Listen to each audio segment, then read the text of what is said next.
Hi friends, welcomes to Pavi's gallery. இன்றைக்கி நம்ம பார்க்க போகிறது சூப்பர் சிங்கர் சீசன் 10 நம்ம வீட்டு கல்யாணம் ரவுண்ட் தாங்க. அதாவது நிஜமாகவே செம சூப்பரான ரவுண்ட் தான் சொல்லணும். அதில் நம்ம பார்க்க போகிற கண்டஸ்டன்ட் ஷாரா ஸ்ருதி நிஜமாகவே வேறு லெவல் தான் அப்படின்னு தான் சொல்லணும். ஏன்னா இப்படி ஒரு பாட்டை அவங்க அப்பா அம்மாவுக்காக கல்யாண நாளை வச்சு டெடிகேட் பண்ணியிருக்காங்க அப்படின்னு தான் சொல்லணும். அப்படி என்ன பாட்டுன்னு யோசிக்கிறீங்களா? மௌனம் சம்மதம் படத்தில் இருந்து கல்யாண தீர்நிலா இந்த பாட்டை கேஎஸ் ஏசுதாஸ் அவர்களும் சித்ரா அம்மா அவர்களும் பாடினதுங்க. அதே மாதிரி இந்த படத்தை தெலுங்குல மனோர்களும் சித்ரா அவர்களும் பாடினது. இதில் இன்னொரு விஷயமும் என்னன்னா, மம்முட்டி அவர்களுக்கு இதுதான் தமிழ் ஃபர்ஸ்ட் ஃபிலிம். ஏன்னா அவர் மலையாளத்தில் ஒரு சிபிஐ டைரி குறிப்பு அப்படின்ற படத்தில் ஒரு த்ரில்லர் ஃபிலிம் அதில் ஹிட் கொடுத்ததுனால அதை பேஸ் பண்ணி இந்த படத்தை எடுத்தாங்க.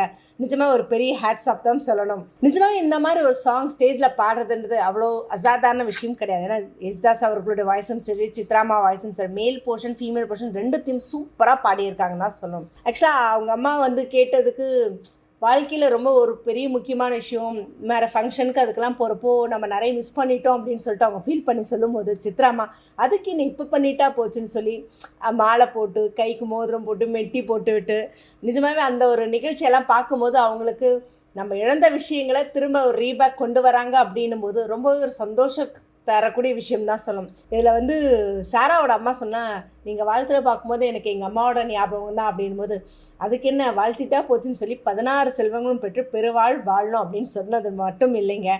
சாரா உனக்கு ஹாப்பியா அப்படின்னு கேட்டதுக்கு ஆக்சுவலாக எனக்கு எங்கள் ரொம்ப ரொம்ப சந்தோஷம். இல்லை, நான் பெரியவளாய் வளர்ந்ததுக்கப்புறம் எங்கள் அப்பா அம்மாவுக்கு நான் 60ஆம் கல்யாணம் பண்ணணுன்னு ஆசைப்பட்டேன். ஆனால் இப்போவே அது நடந்தது நான் பார்க்கும்போது எனக்கு ரொம்பவே சந்தோஷமாக இருக்குன்னு கண்ணீர் மல்க அவங்களுடைய சந்தோஷத்தையும் ஒரு பெரு ஆனந்தத்தையும் சாரா இங்கே ரொம்பவே அழகாக பதிவு பண்ணினாங்க. ஸோ ப்ரமோ பார்க்கும்போதே ரொம்பவே அழகாக இருக்குது. சின்ன சின்ன விஷயங்களை அவங்க ஷேர் பண்ணும்போது இன்னும் எபிசோடு ஃபுல்லாக பார்க்கும்போது தான் இன்னும் எந்த அளவுக்கான ஒரு ஃபீல் அவங்க எக்ஸ்பிரஸ் பண்ணி சொல்லியிருக்காங்கன்றதை நம்ம பார்ப்போம். ஸோ எபிசோடை மிஸ் பண்ணாமல் பாருங்கள். இந்த மாதிரி இன்ட்ரெஸ்டிங்கான அப்டேட்ஸ்க்கு என்னோட சேனலை சப்ஸ்கிரைப் பண்ணிக்கோங்க.